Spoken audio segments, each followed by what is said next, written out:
Yo, Ahon 15, I'm sure nakita nyo na ang malakasang lineup.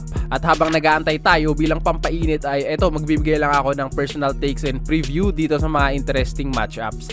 As in, siksek yung 2-day event na to na magaganap pala sa The Tent sa may Las Piñas. First time venue ng Flip Top at tulad ng huling Belta Balentong sa Metro Tent ay divided into 2 yung viewing experience. Andiyan ang VIP and Gen Ad. Kung gusto nyo makasecure ng magandang pwesto, mas mabuti kung umiscore na kayo ng pre-sale tickets kasi sa mga gantong bigateng event ay may tendency na magkaubusan or kung late walk-in kayo ay baka makikisiksik na kayo sa mismong venue. So I advise na agahan nyo ang order and ang pagpunta na rin sa event. For tickets, siguro easiest way ay ang i-PM ang official Facebook page ng Flip Top. May bibigay silang iba't ibang options para makascore ng tickets and tignan nyo na lang kung ano yung convenient para sa inyo. Zaki versus 3D, kung gantong tipo ng battle ang magiging opening act para sa isang battle rap event, alam mo na kung gaano kakalidad na event ang napuntahan mo. Kaya payo lang ulit sa mga manonood ng live, huwag kayong malilate kasi baka ma-miss nyo yung mga gantong mood setter para sa isang bigating event.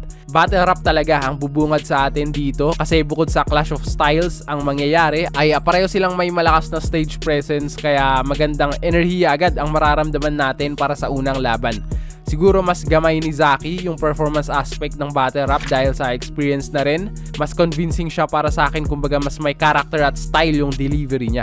And I think yun yung work in progress pa para kay 3D. Pero I can say na mas passionate naman siya sa pagdi-deliver kumpara kay Zaki. Mas may puso at ramdam yung emosyon sa delivery ni 3D. Siguro dahil na rin sa choice of angles niya na kadalasan nagre-require talaga ng matinding emosyon kaya yun yung nakukuha kong vibe. Match din sila dun sa mismong volume ng delivery. Ito yung battle na sigawan pero alam mong para sa battle rap kasi nababack-upan nung structured writtens nila. Na ito na nga, mapunta naman tayo sa sulat. Labanan to ng wordplay at multis. Alam ko hindi naman dito iikot yung battle pero ito kasi yung para sa akin biggest strength nila and they are at their best pag na-highlight nila ito.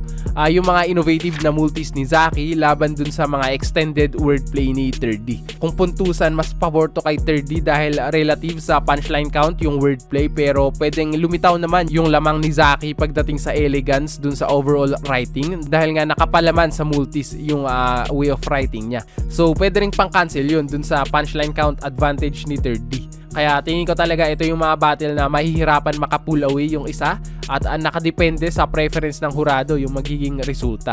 Battle of the Champions din pala to. Zaki ng sunugan sa Kumu Season 2 at 3D na pangalawang champion ng Motus Pedestal Tournament. Baon ko real talk at personal para ma-hurt ka sa truth.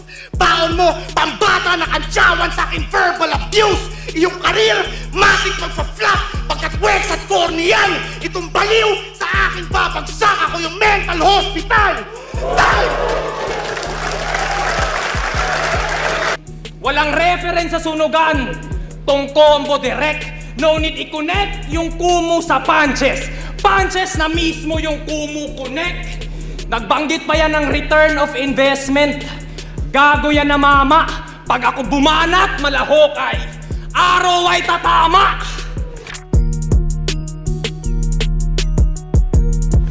Saint Ice versus Raffian. Ito naman yung parang kabaliktaran nung makukuha mong timpla dun sa Zaki at 3D matchup.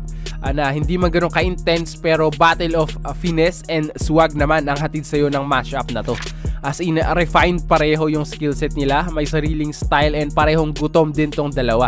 Si Raffian syempre coming off a tournament exit kaya I'm sure sabik na yung bumawi. Pangalawang taon niya pa lang ito sa Flip Top pero solid na yung nabubuo niyang resume. He had his isabuhay chance, nakabingwit na rin siya ng veterano, may na-establish na siyang signature ender and may mga tumatak na rin siyang linya.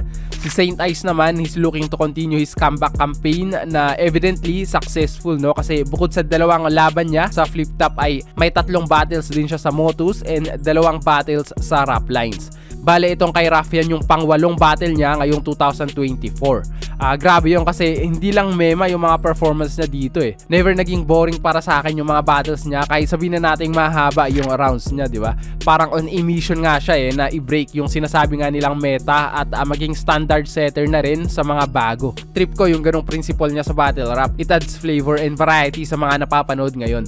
Ang ganda nga na itong matchup kasi parang hindi naman sila nagkakalayo ng style, kaya interesting kung paano bubutasan ni Saint Ice yung ganung battle rap approach ni Raffian at kung paano iti-take advantage at aanguluhan ni Raffian yung recent activity ni Saint Ice. Pareho sila na may history sa pag-overtime, no? So sana dito maging concise yung material nila para hindi maging draining sa live crowd. Classic Barfest to kung maibibigay ng dalawa yung 100% nila. Baso sa Spirit of the Glass, tong round multo ang papalabasin. Binasic ko lang to kahit may tagasulat na multo. Andito lang ako para normalin. Kahit i-ghost ride ka ng buong 3GS men, you're about to go down. Di lang siya patay, pati mga agrupo niyang multo hanggang yung squatters area ay maging ghost town. You get it? Nawala, nagpahinga, panay kanta, ang nalikha. At ngayong zoning 17, ako'y nagbabalik na, Enigma. Nakakatawa lang na kung saan ako nangarap at nagsimula, ay dun din pala ako tatapos ng pangarap ng iba. Bahay ko to! Bahay ko to!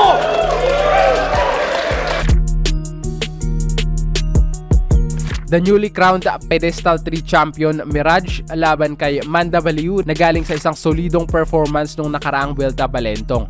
So parehong may magandang momentum para sa battle na to. Hindi naman to style clash, no, kasi pareho namang komedya yung alas nila, pero clash to ng different type of comedy. Si Manda Baliu yung simple at mas pangmasa, kaya sobrang effective niya sa mga tao. Madaling i-digest yung comedy niya and efficient din dahil nga sa signature niya na one-liner. Pag ito napagana niya round 1 pa lang, tulad ng huling performance niya, ay magtutuloy-tuloy na yan hanggang sa huling round. Ganun ka-accessible yung gantong type of comedy kasi hindi siya masyadong nagde-demand sa sulat. More on ang magdadala talaga ay yung charisma and character ng isang MC. Qualities na makikita nga kay Manda Baliu. Si Mirage naman yung witty type. Technical jokes nga minsan yung mga bitaw niya, di ba, na hindi mo alam kung bars or jokes eh. So more on writing naman yung kailangan sa kanya para maging effective.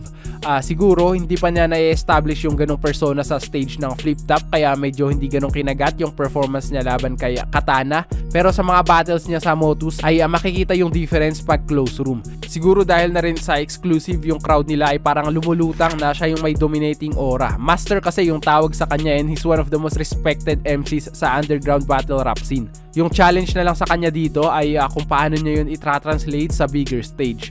Lalo na't ang kalaban niya ay gamay na yung proper crowd control. Sana mag-stick si Mirage sa gantong style kasi tingin ko may market yung style niya and hindi malayong mag-hit sa taste ngayon ng mga battle rap fans. It's just a matter of consistency siguro. Ito na yung break niya, going up against a crowd favorite sa Ahon event and chance to redeem yung 0-2 start niya sa Flip Top. Mainit ba, mainit? Hayop sa init! Parang camel sa Saudi.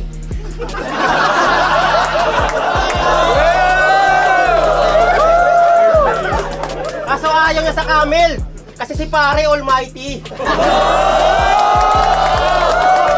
Huwag ka masyadong masolve sa papuri. Utu-utu ka pa man din. Yung mga taong yan, karamihan, mga siraulo men. May nasasabi pa rin matapos mong pasayahin. Dati, favorite din ako. Ngayon, meron nang nagagalit. Huwag kang mag-alala. Magkaka-haters ka rin, pare. Siguro 3 battle pa, kukupaling ka na rin sa comment.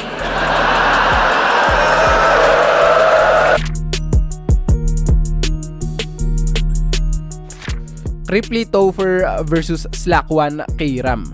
Potential battle of the night to para sa akin purely dahil sa dynamic ng matchup. Syempre sa 2-on-2 madaming pwedeng mangyari dyan dahil nga 4 na utak yung involved eh. So expect natin na makakita tayo ng mga bagong konsepto at schema dito. May pagkapareho yung kulit nung dalawang tandem in the sense na nagko-complement yung energy ng isa sa kapares nila.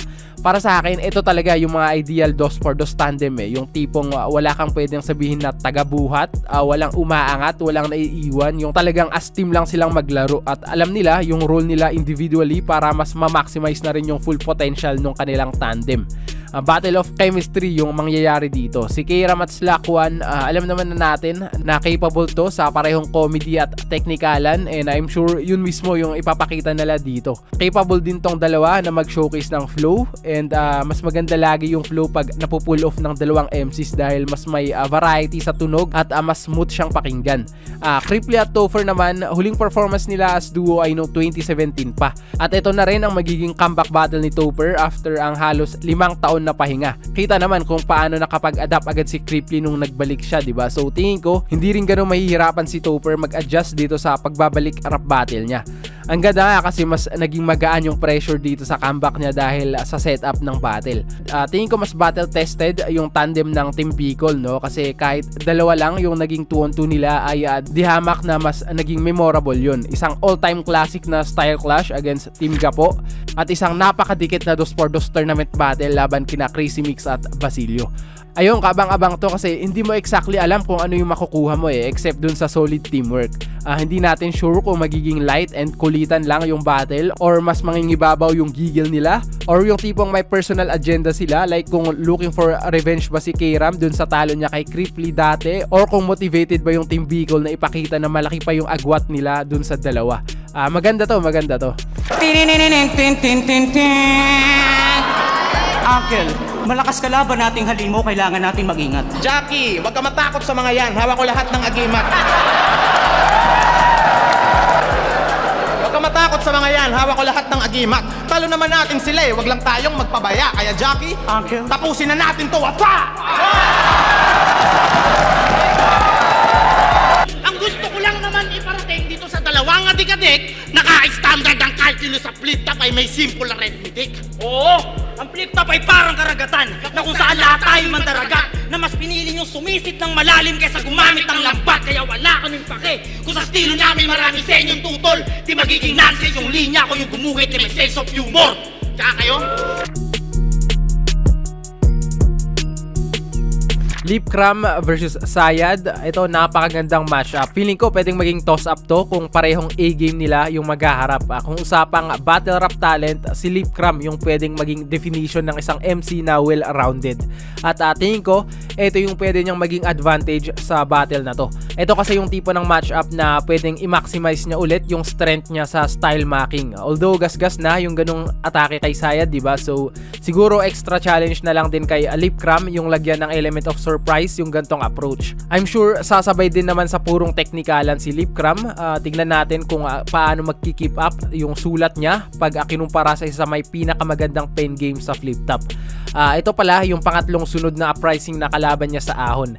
Apoc nung Ahon 13, Gore yung Talas last year, and he's looking to continue his win streak against Sayad, na probably the toughest uprising member na makakalaban niya so far. Yung highs kasi ni Sayad sa isang performance ay talagang tumatatak lagi sa history ng flip top like yung callback niya sa round 3 against GL, yung hot start niya against Mot, yung killer scheme niya kay Fukuda. Kumbaga may gantong moment siya lagi sa battle pero nahihirapan pa rin siyang i-secure yung panalo gawa nga nung stumbles or yung paglimot niya ng linya. Kung maging flawless yung performance niya dito, tingin ko parang siya pa yung llamado sa mashup. Yes, I would take 100% Sayad versus 100% Lipcram, pero kung last money ko na at kailangan kong pumusta, safe choice talaga yung Lipcram dahil sobrang reliable nung consistency niya. Again, a matchup na mahirap i-predict. Actually, itong 5 matchup so far ay pwedeng maging 50-50 So guys, must watch ng live talaga tong Ahon 15, kaya kuha na kayo ng tickets bago pa magkaubusan. Sa yung MC, madalas tulugan, puro kawirdohan yung sulat. Isang produktong galing batch 1 na hanggang ngayon hindi ma-pick up. Tulog yung tao sa yung verses, ginagapi ka ng agaran. At sa dami ng dull moments, minamani ka ng kalaban. Nung si Looney nagka-Shea, sa Ahon yun nangyari. Sa Ahon din nagka-Allen Balaki Jordan yung tip si Mark Andrade. Anong konekta nung detalye? Ba't yung mensahe paikot? Sino bang may ayaw makakitang magkasayad to si Mot?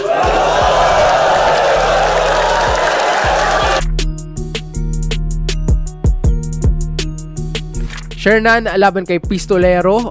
Nagulat ako sa matchup na to. First of all, dahil nagharap na sila dati nung mga rookies pa sila. And also seeing yung intense performances ni Shernan lately. ay parang mahirap ma-imagine yung gantong tipong gigil against sa tropa at dati niyang kagrupo. Ewan ko, siguro may deeper reason kaya nabuo yung matchup na to na baka i-disclose pa nila sa mismong battle kasi 'di ba na-confirm na nila Shernan at Jonas na hindi na raw aktibo ang 3GS. I'm sure walang topic at straight up na battle lang to. Malaking props na rin kay Shernan dahil sa mga recent battles niya ay talagang pinaprioritize na niya yung competitiveness ng matchup. Grabe din kasi yung quality of opponents niya lately. 6th threat nung 2023, Sak Maestro nung nakarang ahon, yung recent duel nila ni Sinyo at ngayon naman Isabuhay champion Pistolero. Ewan ko kung nag-move on na siya sa mga gimmick battles, no, pero maganda din na nakikita natin yung gantong aggressive form niya sa mga battles. Si Pistolero naman, sabihin na nating fresh pa yung pagkatalo niya kay J Black nung nakarang taon, kaya siguro sabik na rin siya sa bawi dito sa stage ng ahon. Basing sa mga performances niya sa PSP, ay ganun pa rin yung approach niya sa battle. At kahit na na-call out at na-breakdown na ni J Black yung ganong style, ay kitang napapagana pa rin naman yun ni Pistolero. Against Moth nga ay nakipagdikdikan pa rin siya gamit yung signature Pistolero style. Isa pang magandang makita dito sa rare rematch ay yung progress nila after 10 years. Kasi 'di ba may direct comparison na yung magiging battle nila na to.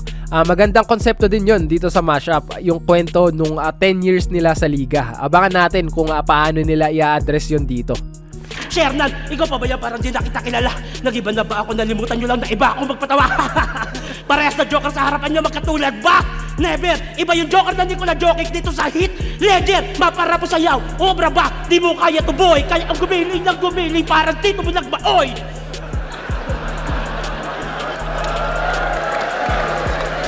Aatake kapag swerte kahit pa sa tagmalas. Tandaan mo ako ang kamay ng orasan. Di ako marunong umatras.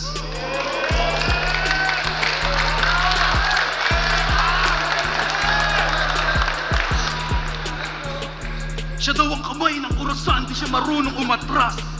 Putang ina mo, paano pag in-adjust?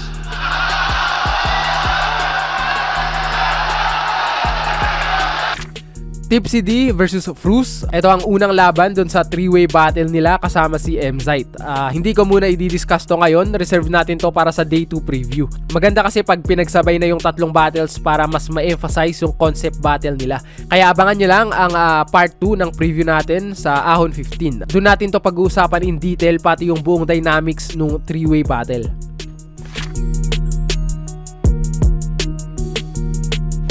Shay at EJ Power, man, hindi ko in-expect yung gantong tipo ng mashup ngayong ahon. After ma-short ang dalawa sa semis ng Isabuhay at matira mayaman, inassume ko na magpapahinga muna sila sa battle dahil sa naging hectic na schedule year. And of course, dahil may newborn baby sila pareho. Congrats pala sa inyo mga sir, pero ito na nga, balik battle rap agad.